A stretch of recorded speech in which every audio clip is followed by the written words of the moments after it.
Bismillahirrahmanirrahim. Assalamualaikum warahmatullahi wabarakatuh. Alhamdulillahilladzi bi ni'matihi tatimmus shalihat. Asyhadu an la ilaha illallah wahdahu la syarikalah wa asyhadu anna Muhammadan 'abduhu wa rasuluh. Ya ayyuhalladzina amanu taqullaha haqqa tuqatih wa la tamutunna illa wa antum muslimun. Puji dan syukur kita panjatkan kehadirat Allah Subhanahu wa taala di kesempatan siang ini. Allah memberikan karunia dan taufik kepada kita sehingga pada kesempatan kali ini Allah Subhanahu wa taala mudahkan kita untuk kembali bermajelis ilmu, melanjutkan pembahasan kita. Ini pembahasan pertemuan ketiga, ya. Kita masuk pada pembahasan selanjutnya. Sebelum melanjutkan, ada hal-hal yang perlu diingat, ya. Jadi kita sudah membahas tentang talqin menjelang kematian. Maka seorang yang hendak meninggal dunia ditalqinkan dengan la ilaha illallah, kemudian mendoakannya dan mengucapkan kata-kata yang baik. Kemudian berikutnya adalah adapun membaca, artinya hal-hal yang di luar yang tidak saya sampaikan, yaitu misalkan yang terjadi di masyarakat, misalkan pembacaan surat Yasin ketika seseorang hendak meninggal dunia, atau pembacaan Al-Qur'an, itu tidak disyariatkan, ya, tidak disyariatkan dan tidak ada dalilnya. Kemudian berikutnya ketika meninggal dunia, kita sudah sampaikan pertemuan sebelumnya, yaitu memejamkan mata, mendoakan, menutupnya dengan kain yang meliputi seluruh anggota tubuhnya, kemudian bersegera menyelenggarakan pengurusan jenazahnya setelah yakin dia betul-betul meninggal, ya. Kemudian menguburkan di tempat dia meninggal kalau memungkinkan.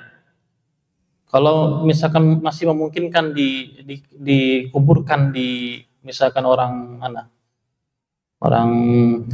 Bandung, misalkan meninggalnya di Jakarta, itu masih memungkinkan, ya.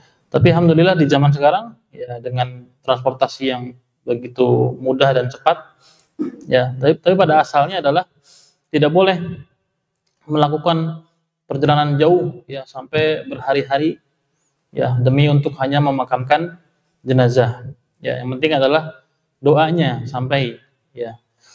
Kemudian yang boleh dilakukan oleh kerabat atau keluarga yang ditinggal, ya, adalah istirja, ya, kalimat istirja, mengucapkan innalillahi wa inna ilaihi raji'un, kemudian tidak menyalahi takdir atau tetap sabar terhadap ketentuan Allah Subhanahu wa taala, ya. Kemudian hal-hal yang terlarang adalah, ini sudah kita sampaikan, hal yang terlarang adalah meratap, menangis berlebih-lebihan. Ini sudah kita sampaikan pekan lalu. Nah, ini al-mayyit yu'adzab fi qabrihi bima niha alaihi, ini sudah disebutkan penjelasannya, ya. Mengacak-acak rambut, ya, berteriak-teriak, kemudian mengucapkan kata-kata tidak menerima takdir, ya. Ya, berikutnya adalah hukum mengumumkan kematian, ya. Bagaimana hukum mengumumkan kematian? Ini pembahasannya ada dua hadis yang bertentangan, ya. Ini jadi sebelum menjelaskan ini secara umum adalah ada hadis yang saling bertentangan, seolah-olah bertentangan, ya, seolah-olah bertentangan. Hadis yang melarang, ada hadis yang melarang, ada juga hadis yang membolehkan. Hadis yang melarang, Nabi SAW mengatakan idza mittu ana, atau Hudzaifah bin Al-Yaman mengatakan idza mittu ana, kalau aku mati fala tu'dinu bi, maka jangan umumkan. Inni akhafu an yakuna na'yan, karena aku mengkhawatirkan itu termasuk an-na'yu, pengumuman yang dilarang oleh Nabi SAW. Fa inni sami'tu Rasulullah sallallahu alaihi wasallam yanha 'anil na'yi, karena aku mendengar Nabi SAW melarang untuk an-na'yu. Jadi melarang untuk mengumumkan kematian. Dalam hadis lain juga disebutkan iyyakum wan na'ya fa inna na'ya min amalil jahiliyah. Janganlah kamu mengumumkan kematian karena hal itu termasuk perbuatan jahiliyah. Tapi ada hadis yang lain. Ada hadis yang menyebutkan bahwasanya ketika Nabi SAW mendengar An-Najasyi, ya, raja di Habasyah, meninggal dunia, dan Raja Habasyah ini dahulu pernah menerima Islam, tetapi dia Islamnya hanya sendirian, jadi rakyatnya nggak ikut masuk Islam.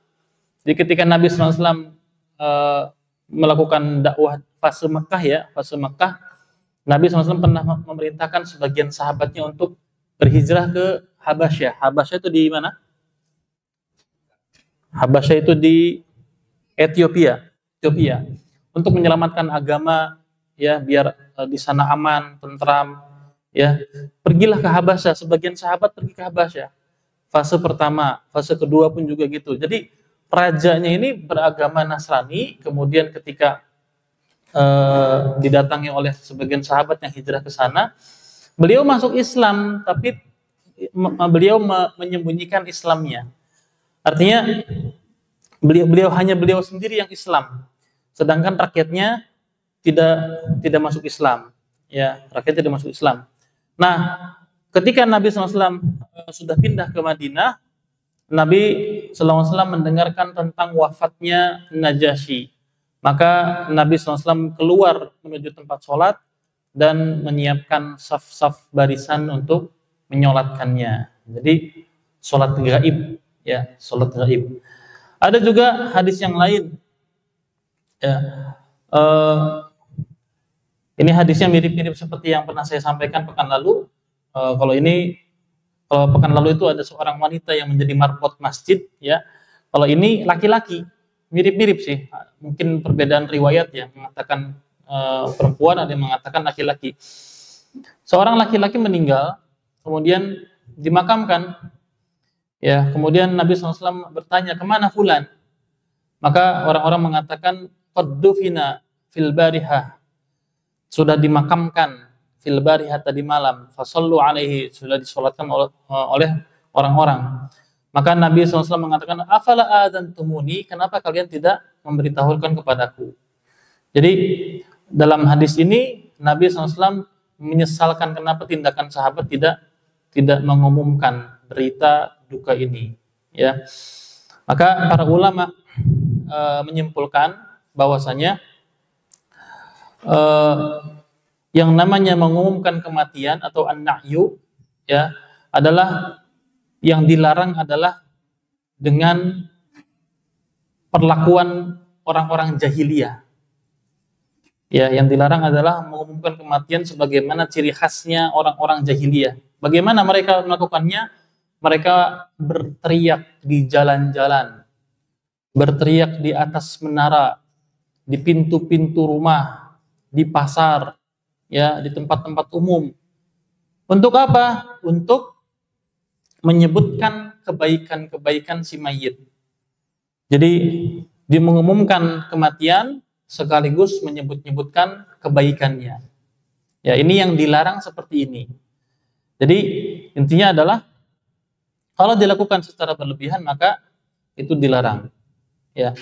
Maka yang diperbolehkan itu bagaimana mengumumkan kematian seseorang, yang diperbolehkan adalah jika hal itu untuk memenuhi hak si mayit. Apa hak-haknya mayit? Mayit pun juga punya hak. Apa? Disolatkan, ya, disolatkan, dimandikan, ya, kemudian didoakan, dan juga agar kaum muslimin pun juga menghadiri pemakamannya. Jadi kalau misalkan tidak diumumkan, ya siapa yang mengetahui gitu. Jadi tujuannya untuk memenuhi hak-hak si mayit, ya. Jadi kesimpulannya ada tiga jenis an-na'yu. Yang pertama adalah mengabarkan kepada kerabat, keluarga si mayit untuk menghadiri pengurusan jenazah, menyolatinya. Ini hukumnya dianjurkan. Ya. Kemudian yang kedua, an-na'yu yang dimaksudkan adalah berbangga dan menyombongkan diri, kemudian dibuat di setting sehingga pengumumannya itu apa ya, didramatisir ya, pengumuman kematian itu seolah-olah satu negeri berduka gitu, seolah-olah seperti itu. Atau misalkan masuk ke apa namanya, masuk ke berbagai macam media sosial, kemudian dibuat konten, kemudian seolah-olah ini orang meninggal ini sangat baik dan banyak yang menangisinya gitu ya, menjadi orang yang menjadi dikenang oleh banyak manusia gitu. Ini seperti ini nggak boleh. Ini yang dilarang. Ya, tujuannya adalah untuk menyombongkan diri di pihak keluarganya. Kemudian yang ketiga adalah an-na'yu yang merupakan ciri khas orang-orang jahiliyah, yaitu meratap dengan suara keras, menyebut-nyebut kebaikannya, menyebut-nyebut apa namanya, kelebihan-kelebihannya, menghitung-hitung kebaikannya dan menyesali menyesali kematiannya. Ya. Jadi Al-Imam Ibnu Hajar rahimahullah mengatakan an-na'yu laysa kulluhu mamnu'an. Jadi mengumumkan kematian enggak semuanya terlarang. Tidak semuanya terlarang. Di sini wa yajuzu i'lanul wafati idza lam yaqtarin bihi ma yushbihu na'yul jahiliyah. Diperbolehkan mengumumkan kematian bila tidak diikuti dengan perbuatan-perbuatan yang menyerupai perbuatan jahiliyah.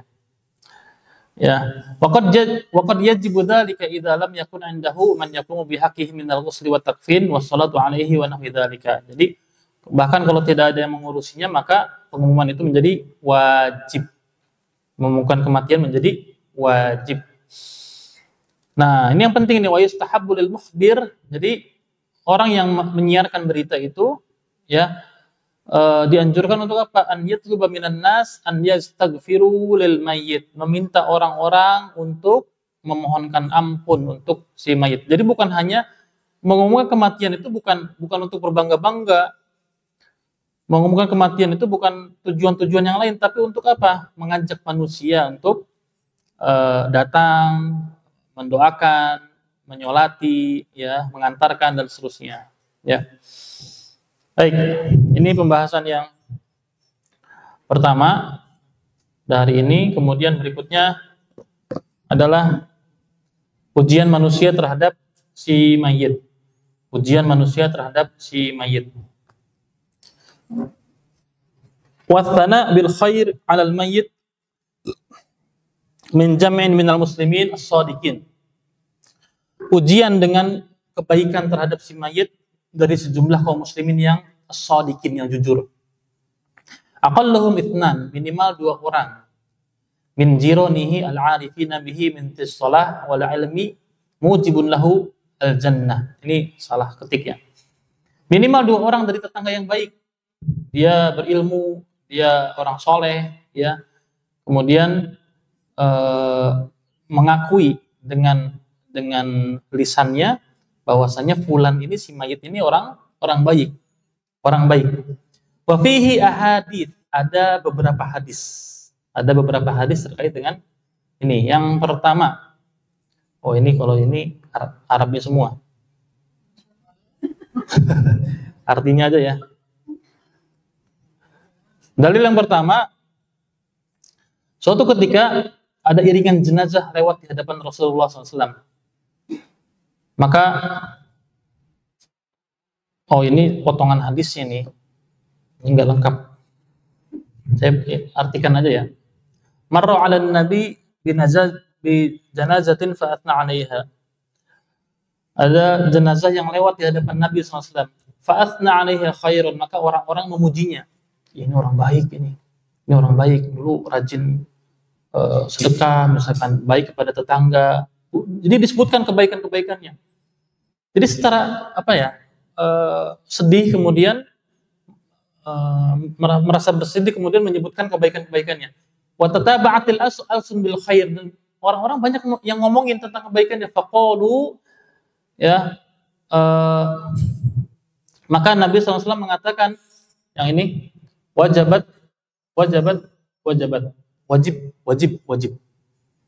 Ya, beliau mengatakan wajib, wajib, wajib. Wa marra bi janazatin fa athna 'alaiha syarran. Kemudian tidak lama ada iring-iringan jenazah lagi. Ya, maka orang-orang menyebutkan ini orang jelek nih. Dulu pernah apa misalkan ya. Jadi disebutkan kejelekannya secara spontanitas, bukan dibuat-buat. Ya, menjelekkan di jenazahnya. Wa tataba'atil alsun laha bisyarr, dan yang menyebutkan kejelekannya bukan, ya ada beberapa lah. Tataba'atil alsun itu banyak yang membicarakan kejelekannya. Faqalu bi'sal mar'i kana fi dinillah. Maka orang-orang mengatakan nih orang ini buruk. Jelek, orang ini buruk. Faqala Nabi sallallahu alaihi wasallam wajabat, wajabat, wajabat. Maka beliau sallallahu alaihi wasallam mengatakan wajib, wajib, wajib. Nah, ini Umar bin Khattab mendengar apa yang dikatakan oleh Nabi. Ya, fadalaka abi wa ummi. Beliau mengatakan ibu dan ayahku menjadi tebusan. Wahai Rasulullah, marra bi janazatin fa athna 'alaiha syarran. Ya, wajabat, wajabat, wajabat. Maka ada apa wahai Rasulullah? Kenapa engkau yang pertama, jenazah yang pertama, orang-orang memujinya, engkau mengatakan wajib, wajib, wajib. Jenazah yang kedua, orang-orang menyebutkan kejelekan, engkau mengatakan wajib, wajib, wajib. Maka Nabi SAW mengatakan, man asnaitum alaihi khairan, wajabat lahul jannah. Orang yang kalian puji, jenazah yang kalian puji, ya, dengan pujian-pujian yang baik, maka kata Nabi SAW, wajabat lahul jannah, wajib bagi dia masuk surga. Ya, jadi pujian yang alamiah, bukan settingan. Wa man afnaitum alaihi syarran wajabat lahun nar. Dan sebaliknya, orang yang kalian celak dan sebut-sebut kejelekannya, wajabat lahun nar, maka dia wajib masuk neraka. Wala'iyadzubillah. Maka beliau mengatakan al malaikatu syuhada'ullahu fis sama. Malaikat-malaikat di langit itu adalah saksi-saksinya Allah di langit. Wa antum syuhada'ullahu fil ard. Sedangkan kalian manusia adalah saksi-saksinya Allah di muka bumi. Saksi apa? Saksi fulan baik, saksi fulan tidak baik, dan seterusnya. Ya, antum syuhada'ullahu fil ard. Kalian adalah saksi-saksinya Allah di muka bumi ini. Ya, sampai beliau mengatakan 3 kali, antum syuhada'ullah fil ard, antum syuhada'ullah fil ard, antum syuhada'ullah fil ard. Ya. Dalam riwayat lain disebutkan wal mu'minuna syuhada'ullah fil ard, orang-orang yang beriman itu adalah saksi-saksi bagi Allah di atas muka bumi ini. Ya. Kemudian dalam riwayat lain disebutkan innallaha malaikatun tantiku ala alsinati bani Adam bima fil mar'i fil khairi wasyarr. Nah, sungguhnya Allah Subhanahu wa taala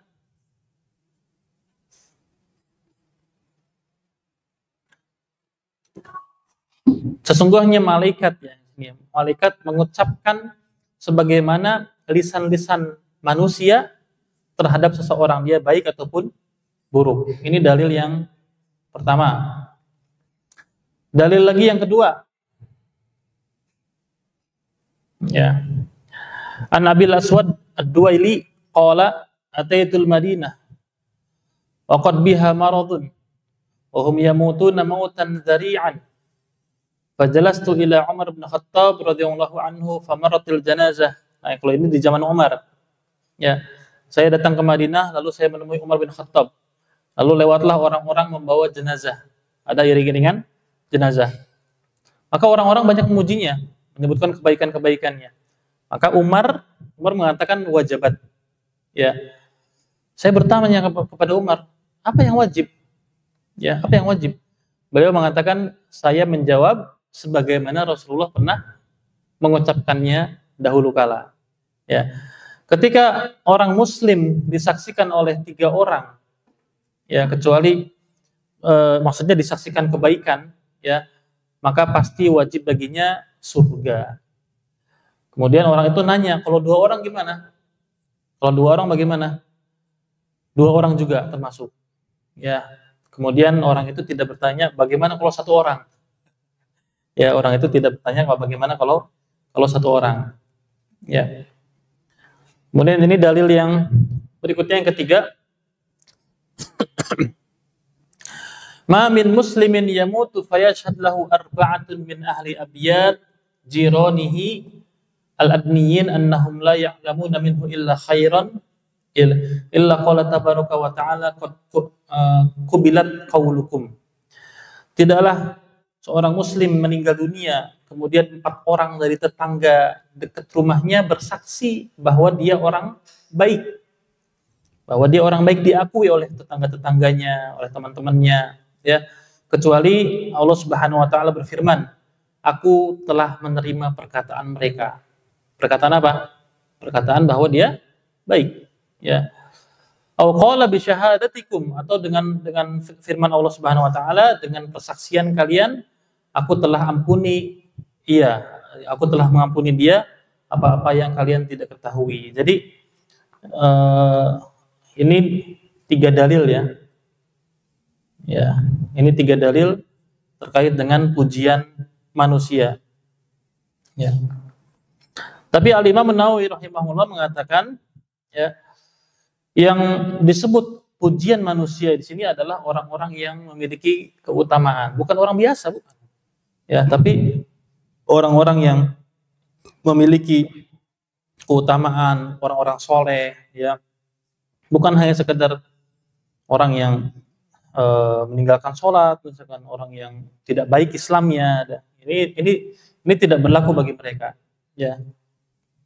Adapun pemahaman, ada juga yang memahami maksudnya adalah pujian secara umum, ya, yaitu setiap Muslim yang mati, ya, Allah akan berikan ilham kepada orang-orang untuk jadi mayoritas memberikan pujian. Jadi Allah Subhanahu wa taala akan memberikan ilham kepada manusia untuk membicarakan kebaikan-kebaikannya. Jadi secara alamiah, wah ini sayang banget ya, dia sudah meninggal. Dia sebutkan kebaikan-kebaikannya dahulu, banyak memberikan kebaikan buat masjid ini, misalkan buat masyarakat, buat seterusnya.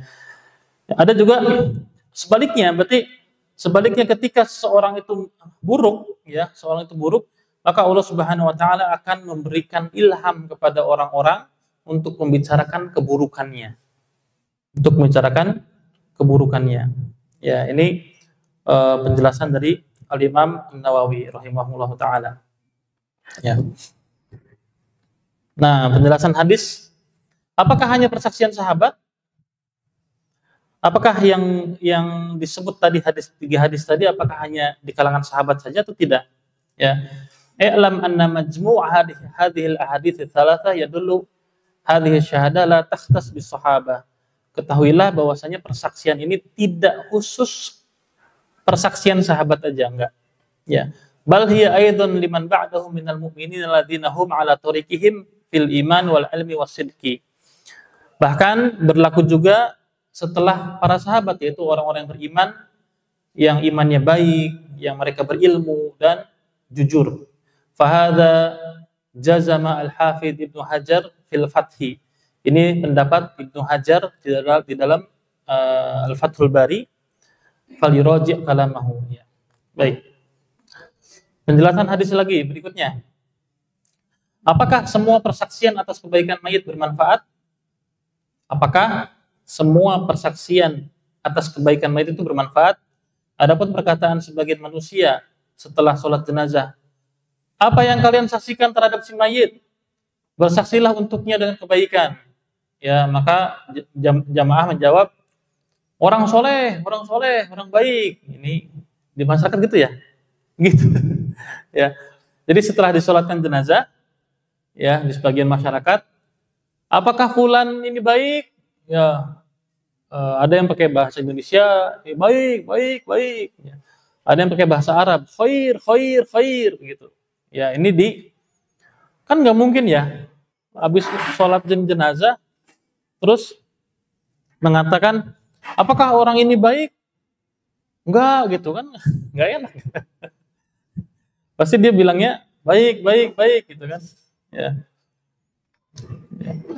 Dan karena mereka yang bersaksi umumnya tidak mengenal si mayit, umumnya tidak mengenal si mayit. Bahkan bisa jadi ini ya, baca ini, bahkan bisa jadi persaksian mereka bertentangan dengan yang mereka ketahui karena diminta untuk bersaksi dengan kebaikan. Bisa jadi udah kasih amplop tuh.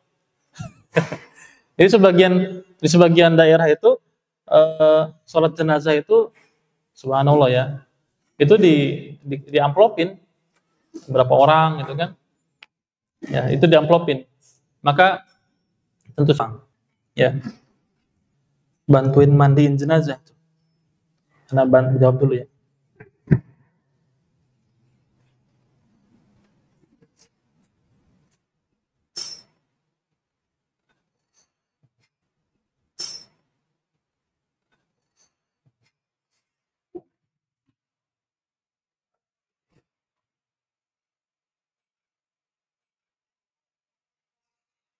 Menjumpai adanya satupun riwayat ya Nabi SAW setelah menyuratkan jenazah menyampaikan,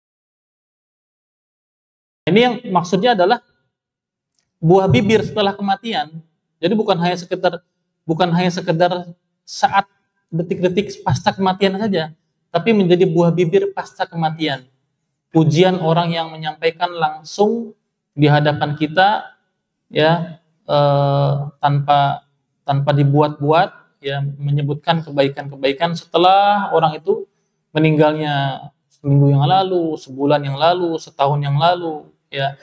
Inilah yang diucapkan oleh Nabi Ibrahim alaihissalam ya. Nabi Ibrahim alaihissalam meminta kepada Allah Subhanahu wa taala agar beliau menjadi buah bibir yang baik. Jadi buah bibir yang baik. Dalam Al-Qur'an Allah Subhanahu wa taala sebutkan doanya Nabi Ibrahim ya, waj'alli lisana sidqin fil akhirin ya. Ya Allah, jadikanlah aku buah bibir yang baik, menjadi tutur kata yang baik bagi orang-orang yang datang setelahku. Dan dikabulkan enggak doa Nabi Ibrahim? Setiap tahun minimal Nabi Ibrahim selalu menjadi buah bibir yang baik ya di momen Idul Adha ya, Masya Allah. Jadi selalu disebut-sebutkan kebaikan-kebaikannya meskipun sudah ribuan tahun yang lalu beliau meninggal ya. Jadi inilah manusia yang menebarkan kebaikan bagi lingkungannya. Ini menjadi motivasi buat kita Bapak Ibu sekalian ya. Ya, jadi bahwasanya kita hidup itu menjadi soleh itu bukan hanya untuk diri sendiri, tapi kita soleh pun juga untuk orang lain juga. Kita sholat, kita baca Quran, kita berpuasa, enggak sendiri aja. Tapi ingat, ada hablum minallah, hubungan dengan Allah, ada hablum minan nas, hubungan dengan manusia. Ya, banyak orang-orang yang dia ingin berusaha menjadi soleh, tapi justru hubungan dengan tetangga tidak baik, hubungan dengan saudara tidak baik. Ya. Nah ini agar supaya apa? Agar supaya kita termasuk bagian dari orang-orang yang dipersaksikan oleh orang-orang beriman bahwasanya kita adalah orang yang baik. Ya.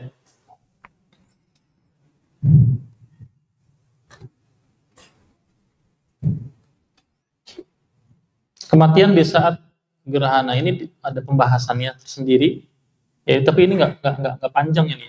Ini pembahasan ini tidak panjang, hanya tentang ini al-wafatu 'indal kusuf. Wa idza ittafaqa wafatu ahadin ma'a inkisafi syamsi awal qamar fala yadullu dzalika 'ala syai'in. Ketika seseorang itu meninggal di gerhana matahari ataupun bulan, maka itu tidak menunjukkan, sama sekali tidak menunjukkan kepada sesuatu. Wa i'tiqadi annahu yadullu 'ala 'azamatil mutawaffa. Tidak, sebagian orang meyakini bahwasanya yang meninggal ini menunjukkan keagungan atau kehormatan orang yang meninggal. Ini bagian dari khurafat. Allati abtalaha Rasulullah sallallahu alaihi wasallam yauma mata ibnuhu Ibrahim alaihissalam. Inilah yang yang dinafikan oleh Nabi SAW ketika ketika gerhana matahari ya di zaman Nabi SAW. Kemudian bertepatan dengan itu anaknya Rasulullah SAW yang bernama Ibrahim meninggal. Ibrahim usianya masih 16 bulan Ya, usianya masih 16 bulan meninggal dunia. Wan kasyafatis syamsu wa fakhataban nasu wa hamidallaha wa athna alaihi. Kemudian orang-orang ini kan para sahabat pun juga masih membawa terpengaruh ya, masih terpengaruh dengan pengaruh-pengaruh jahiliyah sebelumnya. Jadi mengira bahwasanya meninggal ataupun lahir bertepatan dengan gerhana matahari ataupun bulan itu ada makna tersendiri, ada makna orang yang lahir itu menjadi orang yang hebat ataupun orang yang meninggal ini memiliki keutamaan tersendiri. Maka Nabi SAW menampik pemahaman seperti itu dengan berkhutbah di hadapan manusia. Ya, berkhutbah inna syamsa wal qamar la yakhsifani limauti azimin. Ya, sesungguhnya matahari ataupun bulan ya tertutup la yakhsifan, ya itu tidak ada kaitannya dengan kematian orang agung. Ya, wa innahuma ayatani min ayatillah, dan matahari dan bulan itu adalah tanda-tanda keagungan Allah Subhanahu wa taala. La yankhasifani limauti ahadin wala lihayatihi, tidak ada hubungan dengan kematian dan tidak ada hubungan dengan kelahiran. Kemudian gerhana itu apa? Walakin yukhawifumullahu bihi ibadahu. Akan tetapi tujuan dari gerhana itu adalah untuk menakut-nakuti hambanya. Ketika Allah mampu menggeser sedikit aja peredaran matahari atau bumi ataupun bulan, sedikit aja mampu digeserkan, ini menunjukkan Allah mampu menggeser dengan pergeseran yang lebih dari itu, yaitu terjadinya hari kiamat. Ya, Allah mampu lebih dari itu. Nah, Allah ingin menakut-nakuti hambanya dengan adanya gerhana. Tapi justru dengan adanya gerhana zaman sekarang malah dijadikan apa? Momen hiburan.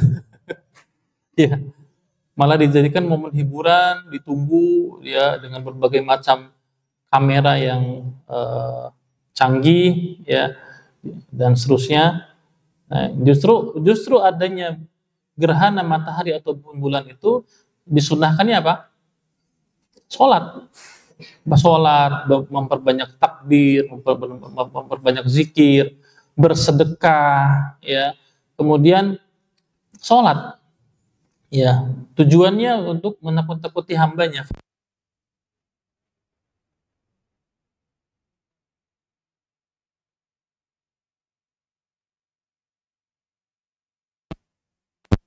Bergerak dengan rasa takut, untuk mendengarnya berdoa dan istighfar.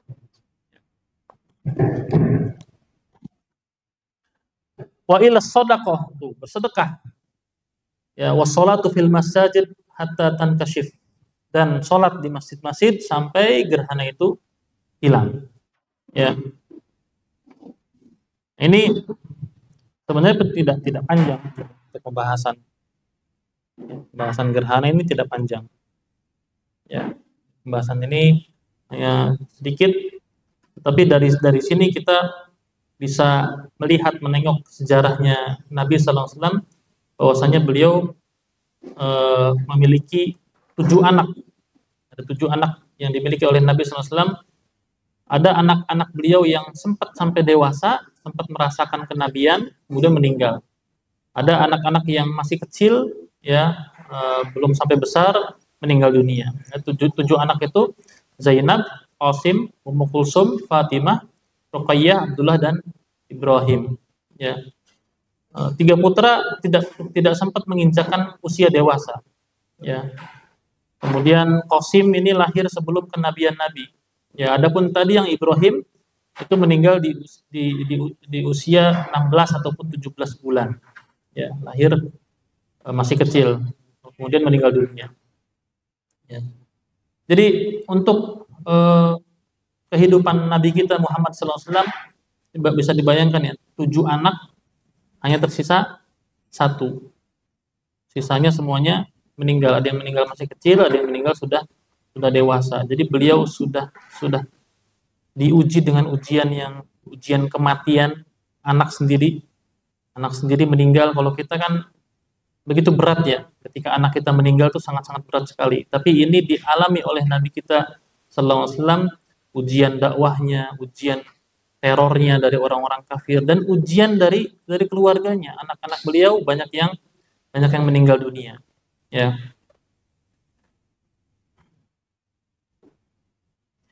Jadi sekali lagi untuk peristiwa atau fenomena gerhana ini ditolak mitosnya, ya, dihapuskan mitosnya oleh Nabi SAW langsung, bahwasanya kematian seseorang ataupun kelahirannya yang bertepatan dengan gerhana ini tidak ada kaitan sama sekali.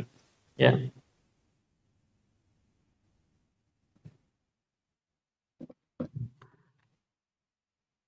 Ini slide ini habis. Jadi pekan depan kita praktek memandikan jenazah. Pertemuan keempat. Ya. Insya Allah ta'ala. Mudah-mudahan di pertemuan berikutnya bisa lebih semangat lagi. Ya, karena praktek gimana Pak Panitia, perlu ada yang menjadi jenazahnya.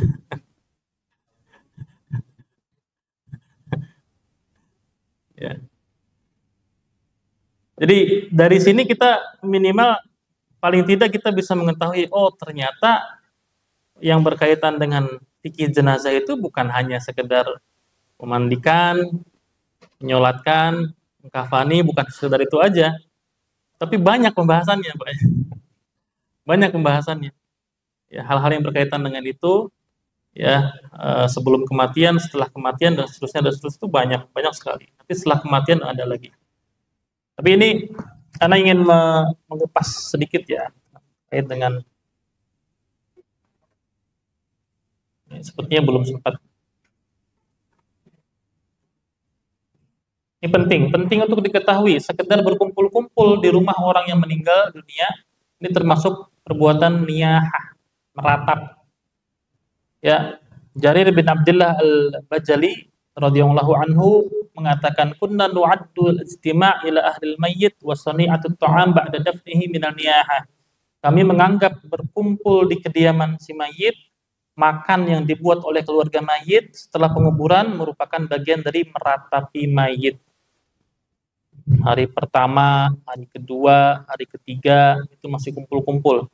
Ini banyak dilakukan oleh banyak sebagian masyarakat kita. Ya, ini termasuk dari, meskipun nggak nangis ya, tapi berkumpul-kumpulnya itu sendiri itu bagian dari meratap. Ya, ini bahkan ini merupakan perbuatan yang diada-adakan di dalam agama, tidak pernah dicontohkan oleh Nabi kita Muhammad Sallallahu Alaihi Wasallam. Ya. Baik, cukup sampai sini, sudah selesai pembahasannya. Ada pertanyaan silakan. Silakan Bu. Mic-nya.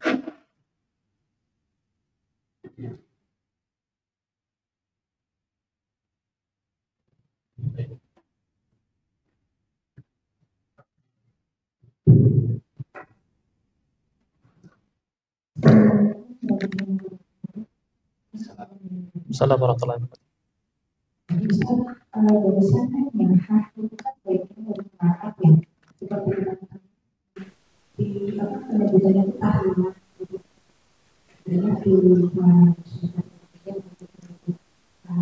Kalau misalnya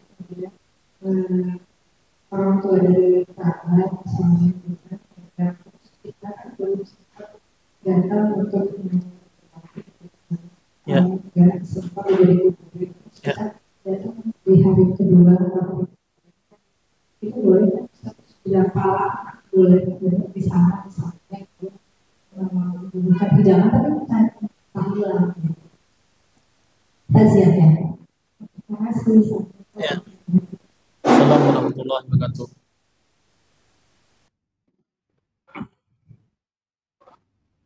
Jadi tujuan dari takziah itu apa? Kita harus mengetahui tujuan dari takziah. Takziah itu mendoakan, kemudian dan memberikan hiburan kepada keluarga yang ditinggal. Ya, memberikan hiburan kepada orang yang ditinggal. Ya. Kalaupun misalkan menghadiri tahlilan ataupun yasinan untuk orang yang sudah meninggal, ya, maka jawabannya tidak boleh. Ya, karena ini kalau kita kalau kita hadir tapi hati kita mengingkari, ya, sama aja kita mendukung kegiatan yang tidak pernah diajarkan oleh Nabi. Ya, harusnya boleh aja hadir, tapi kita menjelaskan bahwa hukumnya adalah bid'ah. Kira-kira bisa nggak gitu? Harusnya begitu.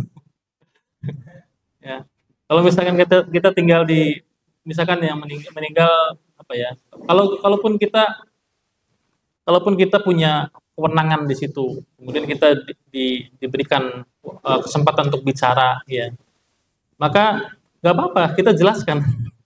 Mereka datang, ya, untuk tujuan tertentu, tujuan tahlilan, tapi kita menjelaskan hukumnya. Gitu.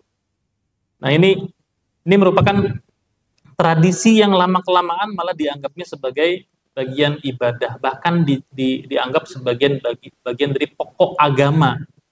Ini banyak kita dapati di masyarakat, orang yang tidak pernah sholat, tidak bisa baca Quran, ya, sama sekali rukun Islam pun juga tidak tegak pada dirinya, tetapi berkaitan dengan ritual-ritual kematian ini justru sangat semangat gitu. Bahkan dianggapnya ini adalah sesuatu yang harus, wajib gitu.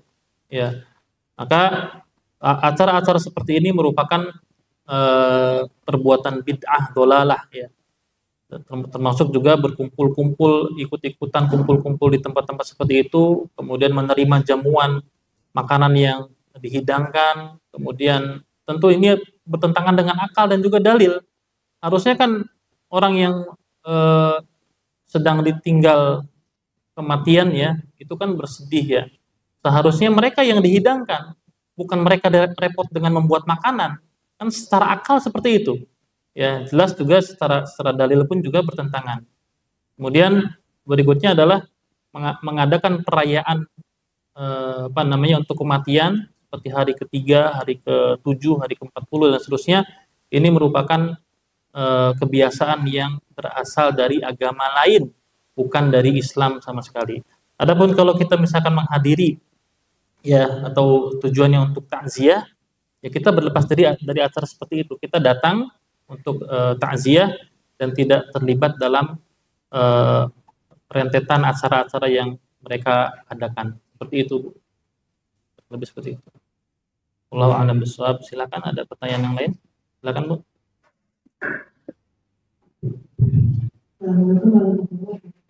Waalaikumsalam warahmatullahi wabarakatuh. Ustaz, di tempat saya dan di beberapa tempat itu ada yang begini, ada yang pernah. Ini sekarang lebih banyak juga kesusahan itu, kita jangan menyusahkan, maksudnya kita jangan ditamakan dan segala macam. Cuman sekarang jadi kayak di beberapa tempat itu jadi saya nggak tahu ya apakah bisa gunakan atau apa, mereka jadi bilangnya kan tahlilannya dari kita punya rumah. Jadi akhirnya kayak bikin pameran, ya. Nanti hari ke ini, blog ini, hari ke ini. Jadi akhirnya mereka yang saya tahu tuh di beberapa tempat seperti itu, Ustaz. Jadi nanti hari pertama sebelah sini, ya, nanti hari kita nggak mengatakan itu. Jadi akhirnya kayak ada pembenaran untuk tetap terlibat dengan pembahasan. Kita nggak mau membuatkan keuntungan gitu, karena dari kita. Nah, itu kita sebagai yang sudah tahu, kita diem aja tidak ikut, atau kita sekaligus memberikan istilahnya, ya, yang sampai kalian kita kasih tahu ini benar dan gimana ceritanya.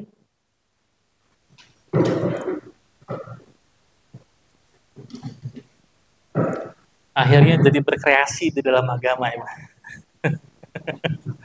Ya, akhirnya menjadi berkreasi. Ya, seperti ini rusak agama kalau misalkan eh, dilandasi dengan akal. Kita kan beragama itu kan dengan dalil, bukan dengan akal. Ya, maka Ali bin Abi Thalib pernah mengatakan seandainya beragama itu dengan akal, maka tentu saja ya mengusap khuf itu yang layak itu di bawahnya, mengusap kaki ya, mengusap kaki untuk dalam urusan bersuci, berwudu, yang diusap itu sepatu bawahnya, bukan sepatu atasnya. Jadi kan boleh ya sholat menggunakan sepatu ataupun kaki ya itu ya. Ya ini landasan agama kita adalah dengan apa? Dengan dalil. Jadi adapun dengan kreasi nanti kalau dibolehkan nanti bisa berkreasi lagi nanti lebih unik dari itu semua. Ya. Sedangkan Nabi SAW sudah mewanti-wanti iyyakum wa muhdatsatil umur fa inna kulla muhdatsatin bid'ah wa kullu bid'atin dhalalah. Hati-hati kalian terhadap perkara-perkara yang diada-adakan. Masalahnya perkara yang diada-adakan ini adalah mengatasnamakan agama. Kan disebutkannya tahlilan. Tahlil itu adalah di dalamnya apanya? Di dalamnya ada zikirnya, ada tahlilnya, ada baca Qur'annya, ada ceramahnya dan sebagainya. Dan mereka meyakini yang dilakukan itu adalah apa? Ibadah. Apakah mereka meyakini enggak ini tradisi? Enggak kan? Yang mereka lakukan adalah ibadah, dan mereka meyakini apa yang dilakukan itu merupakan berpahala. Enggak ada istilah enggak ini adat saya begini. Ini tradisi. Terus enggak ini bukan kaitan dengan agama. Enggak ada kaitan dengan agama, tapi yang diucapkan adalah ritual-ritual keagamaan, ya, zikirnya, baca Quran dan sebagainya. Jadi apapun alasannya, ya, apapun alasannya itu tidak ada tuntunannya dari Nabi SAW. Ya, itu kan hanya teknisnya, ya, teknisnya. Tapi kan acaranya itu sendiri apa sih? Acaranya di dalamnya keyakinan mereka kirim pahala, kemudian apalagi keyakinan mereka apalagi keyakinannya biasanya apa? Mengirimkan pahala kan biasanya kan, ya, sedekah, ya kan, baca Quran bergantian gitu kan, tujuannya untuk biar si mayitnya merasakan adem katanya, merasakan dan keyakinan yang lainnya, ya. Jadi ini merupakan ajaran atau amaliyah yang sangat masyhur tapi dibenci, ya. Bahkan Ibnu Taimiyah ditanya mengenai hadis ada yang bertahlil membaca la ilaha illallah sebanyak 70.000 kali. Ya. Lalu ia menyedekahkan kepada si mayit. Jadi dia mengucapkan 70.000 kali kemudian menyedekahkan kepada si mayit. Ya, maka keyakinan mereka itu bisa menyelamatkan si mayit dari siksa neraka. Apakah keyakinan ini benar? Maka Ibnu Taimiyah mengatakan jika seorang bertahlil seperti itu sebanyak 70.000 kali atau kurang atau lebih, lalu dihadiahkan kepada si mayit, maka Allah akan menjadikan amal tersebut sebagai bermanfaat bagi si mayit. Maka itu merupakan bukan hadis, tapi ya hadisnya palsu tapi.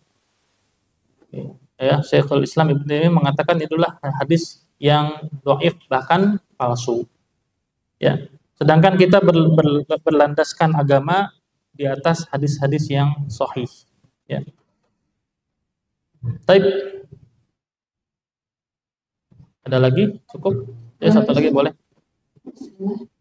Ustaz mau menanyakan sekarang kan kalau ada yang meninggal banyak yang kayak Fatihah gitu, mengirimkan Fatihah. Itu seperti apa? Kalau kita kameramen itu dia cepat kita berdoa juga kita cari rapatnya juga atau nggak perlu gitu deh. Ya, ini kayak udah jadi latah ya. Al-Fatihah. Ya, jadi ini juga termasuk bagian dari perkara-perkara yang tidak pernah diajarkan. Jadi meskipun sebenarnya kirim pahala tuh ada, boleh. Kirim pahala yang dibolehkan tuh ada. Tapi kirim pahala yang dibolehkan tuh tidak ada yang disebutkan tentang membaca Al-Quran. Tidak ada. Bahkan Imam Syafi'i pun juga mengatakan kalau kirim Al-Fatihah dengan kirim bacaan Al-Quran kepada si mayit, beliau mengatakan itu tidak sampai. Yang sampai apa? Yang sampai adalah pertama sedekah. Kalau sedekah sampai, kita mengirimkan pahala buat orang tua kita yang sudah meninggal, misalkan dengan menyalurkan donasi, ya wakaf ataupun apa, niat kita untuk orang tua yang sudah meninggal itu boleh. Ya, ada seorang sahabat yang bertanya kepada Nabi SAW tentang ibunya yang sudah meninggal.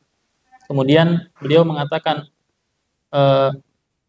kalau aku sedekahkan kebunku untuk ibuku, ya apakah bermanfaat untuknya? Maka beliau mengatakan iya, itu bermanfaat. Ya.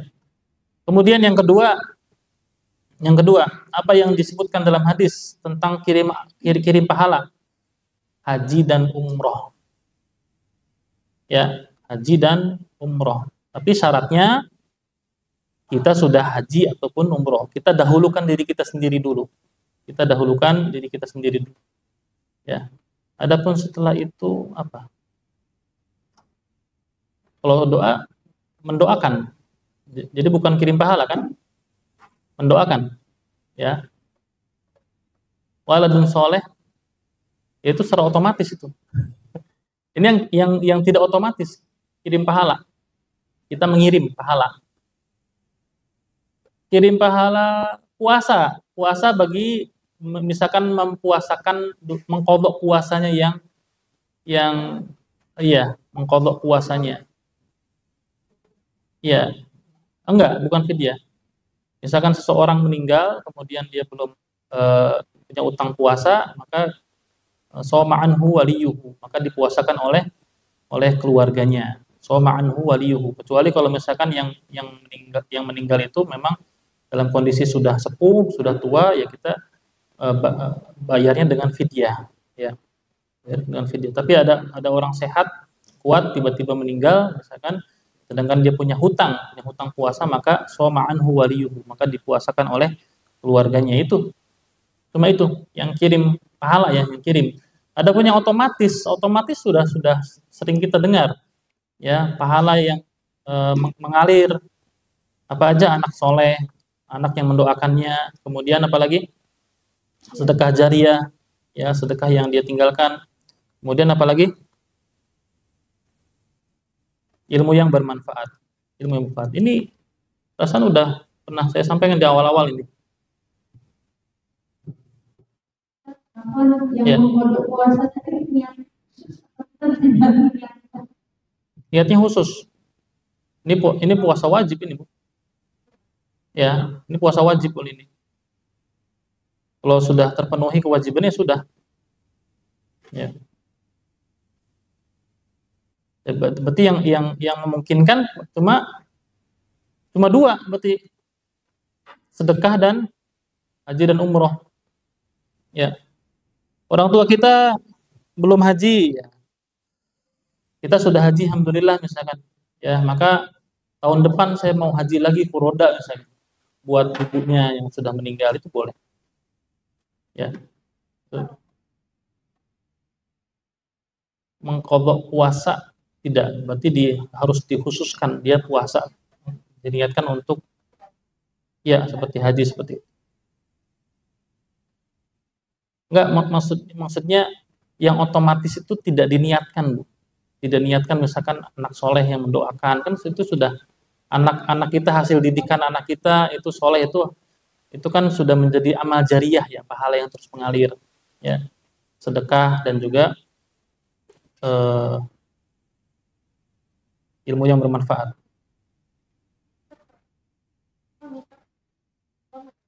Ya, boleh. Kalau sudah, ya, boleh. Asalkan kita sudah melaksanakan kewajiban itu. Gitu. Kalau orang tuanya sudah nggak bisa jalan, stroke misalkan. Kalau kursi roda mungkin masih bisa, Bu. Tapi yang tidak bisa mungkin barangkali stroke, sekujur tubuh tidak bisa bergerak, misalkan akan menyulitkan, akan merepotkan, itu Ya, tapi kalau masih pakai kursi roda, insya Allah masih bisa.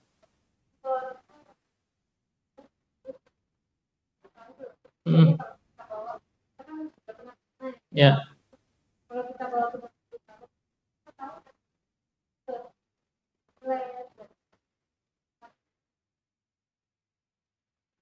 ya, ya kalau kalau seperti itu bisa dilihat kondisinya ya. Tapi yang jelas kalau misalkan sudah sepuh banget dan menyulitkan, insya Allah boleh. Ya. Setiap kondisi orang beda-beda ya, itu tidak bisa dipastikan. Ya. Baik, cukup. Insya Allah ada lagi.